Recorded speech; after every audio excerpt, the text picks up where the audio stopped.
नमस्कार दोस्तों, welcome back to smart way AI YouTube channel, जहां हम लेकर आते हैं क्रिप्टो करेंसी की दुनिया की सबसे ताज़ा खबरें। तो चलिए बढ़ते हैं अपनी पहली न्यूज़ पे। इस हफ्ते बिटकॉइन की दुनिया में 5 इंपॉर्टेंट बातें हैं जो आपको जान लेनी चाहिए। सबसे पहला, बिटकॉइन के प्राइस की ताज़ा खबर। बिटकॉइन के प्राइस में हलचल चल रही है, जिसके चलते कुछ इन्वेस्टर में चिंता हो रही है। लेकिन एक्सपर्ट के अनुसार क्रिप्टो मार्केट में ऐसे अप्स एंड डाउन्स नॉर्मल होते हैं और घबराना नहीं चाहिए, क्योंकि अगर प्राइस नीचे जाएगा तभी ऊपर आएगा। दूसरा है फियर एंड ग्रीड इंडेक्स। यह एक ऐसा टूल है जो मार्केट के सेंटिमेंट को मेजर करने में मदद करता है।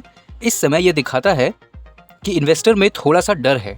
यह इंडेक्स बिटकॉइन की परफॉर्मेंस को ट्रैक करने वालों के लिए एक इम्पॉर्टेंट सिग्नल हो सकता है। अगला है एसवीबी और bitcoin. Silicon Valley Bank tech दुनिया में एक पॉपुलर बैंक है जिन्होंने बिटकॉइन में इंटरेस्ट दिखाई है। यह ट्रेडिशनल फाइनेंशियल इंस्टीट्यूशन के द्वारा क्रिप्टो करेंसी की बढ़ती वैल्यू का सिग्नल हो सकता है। अगला है एल सल्वाडोर में बिटकॉइन का एडॉप्शन। एल सल्वाडोर ने बिटकॉइन को कानूनी टेंडर के रूप में अपनाने के लिए सबसे पहला देश बन गया है, जैसा कि आप जानते ही होंगे। इस हिस्टोरिकल कदम ने पूरी दुनिया में एक्साइटमेंट को पैदा किया है। अगला है बिटकॉइन ईटीएफ की मंजूरी। बिटकॉइन ईटीएफ की मंजूरी यूनाइटेड स्टेट में अब भी बेसब्री से इंतजार की जा रही है। ऐसी मंजूरी इन्वेस्टर्स के लिए क्रिप्टो मार्केट में आसानी से शामिल होने के लिए नए रास्ते खोल सकती है। तो चलिए बढ़ते हैं अपनी अगली न्यूज़ की तरफ। चाइना ने एक दिलचस्प कॉन्सेप्ट दिया है जिसे मेटावर्स सोशल क्रेडिट सिस्टम कहते हैं। सोचो, एक ऐसा वर्चुअल दुनिया जहां लोग वीडियो गेम्स की तरह मिल सकते हैं, शॉपिंग कर सकते हैं और मजा कर सकते हैं। चाइना चाहता है कि इस ऑनलाइन दुनिया के लिए नियम बनाए जाए जो अच्छे बिहेवियर को बढ़ावा दे, थोड़ा सा ऐसा जैसे हम पॉइंट्स कमाते हैं जब हम असली ज़िंदगी में पोलाइट या हेल्प करने वाले होते हैं। तो कॉन्सेप्ट है कि वो डिजिटल पॉइंट्स या क्रेडिट्स देंगे जो लोगों के अच्छे बिहेवियर, नियम का पालन और ऑनलाइन में पॉजिटिव काम करने पर मिलेगा। लेकिन अगर कोई कुछ गलत करे तो उनका कुछ पॉइंट्स कम हो सकता है। ये पॉइंट उनके वर्चुअल दुनिया में कैसे बिहेवियर किया जाता है उस पर असर डाल सकते हैं। ये थोड़ा सा एक रेपुटेशन सिस्टम की तरह है। ये सब कुछ ऑनलाइन दुनिया को एक फ्रेंडली और हैप्पी प्लेस बनाने के लिए है, और ये चाइना का एक दिलचस्प कॉन्सेप्ट है। ऐसा लगता है कि उनका मकसद है कि सब लोग अच्छे डिजिटल नागरिक बने। तो चलिए बढ़ते हैं अपनी अगली न्यूज़ की तरफ। बिटकॉइन के ट्रांजैक्शन में आज भी ऑर्डिनल नंबर से ज़्यादा इस्तेमाल होता है। इसका मतलब है कि लोग अपने ट्रांजैक्शन को अक्सर पहला, दूसरा, तीसरा और आगे की गिनती के वर्ड्स से डिस्क्राइब करते हैं। ये ट्रेंड दिखा रहा है कि टेक्नोलॉजी के बढ़ने के बावजूद बहुत से लोग इस ट्रेडिशनल तरीके से अपने ट्रांजैक्शन को बताते हैं। ऑर्डिनल्स नंबर्स का इस्तेमाल बिटकॉइन ट्रांजैक्शन में एक फेमिलियर टच देता है। क्रिप्टो करेंसी के डिजिटल दुनिया में लोग इस तरीके को अपना रहे हैं, शायद इसलिए क्योंकि ये समझने में आसान है और हमारे लिए ज़्यादा कनेक्ट करता है। क्रिप्टो करेंसी दुनिया में बदलाव होता रहा है, लेकिन यह स्टडी हमें याद दिलाता है कि पुरानी आदतें ज़िंदगी में रहती है और कभी कभी एक सिंपल अप्रोच एक कॉम्प्लिकेटेड डिजिटल दुनिया में भी काम आ सकती है। तो चलिए बढ़ते हैं अपनी अगली न्यूज़ की तरफ। इस आर्टिकल में बताया गया है कि कुछ डिजिटल कॉइन्स में अप ट्रेंड की साइन दिख रही है, जो इन्वेस्टर के लिए एक ग्रीन सिग्नल की तरह है। एक ऐसे कॉइन की बात हो रही है जिसे एच बार कहते हैं। यह सिग्नल दे रहा है कि चीज़ें सुधार सकती है।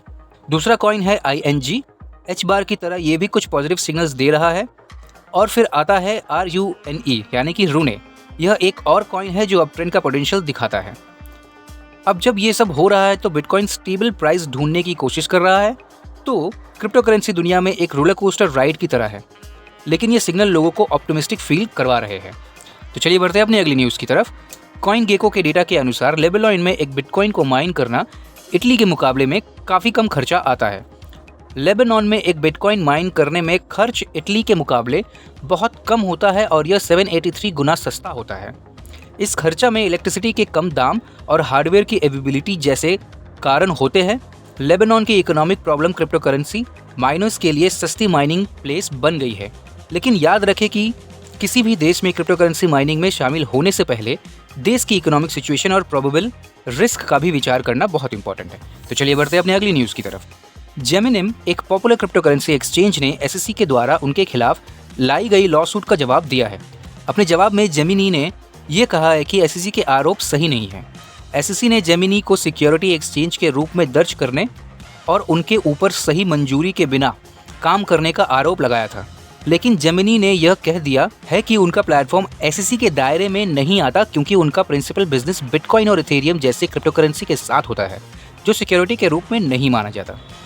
जेमिनी ने यह भी बताया है कि वो रेगुलेटर के साथ करीब से काम कर रहे हैं ताकि वो सभी इसेंशियल रेगुलेटर को पालन कर सके। उन्होंने क्रिप्टो करेंसी ट्रेडिंग के लिए एक सिक्योर और ट्रांसपेरेंट माहौल बनाए रखने की अपनी प्लेज को भी जोड़ दिया है। तो चलिए बढ़ते हैं अपनी अगली न्यूज़ की तरफ। रिपल के चीफ टेक्नोलॉजी ऑफिसर ने हाल ही में SEC के खिलाफ अपने अपील के बारे में कुछ अहम बातें क्लियर की है। यह अपील एक बड़ा मामला है क्योंकि इसे XRP और उनके रेगुलेट होने का तरीका पर असर पड़ सकता है। CTO ने बताया है कि केस काफी कॉम्प्लेक्स है। सीधे शब्दों में SEC के मुताबिक XRP एक सिक्योरिटी के रूप में मानी जाती है, जैसे एक स्टॉक या बॉन्ड, लेकिन रिपल इससे अलग विचार रखती है। उनका मानना है कि XRP एक करेंसी की तरह है, जैसे US डॉलर। रिपल SEC के एक फैसले के खिलाफ अपील कर रही है क्योंकि उन्हें साबित करना है कि XRP को सिक्योरिटी की तरह ना देखा जाए। उनका कहना है कि XRP के अपने यूज केस एंड वैल्यूज है, सिर्फ एक इन्वेस्टमेंट के रूप में नहीं देख सकते इसे। तो इतना ही आज की वीडियो में दोस्तों। अगर आपको ये वीडियो पसंद आई तो लाइक शेयर सब्सक्राइब जरूर करें। हमारे टेलीग्राम चैनल का लिंक डिस्क्रिप्शन पे दिया गया है, उस पर क्लिक करके हमारे टेलीग्राम चैनल से जुड़े।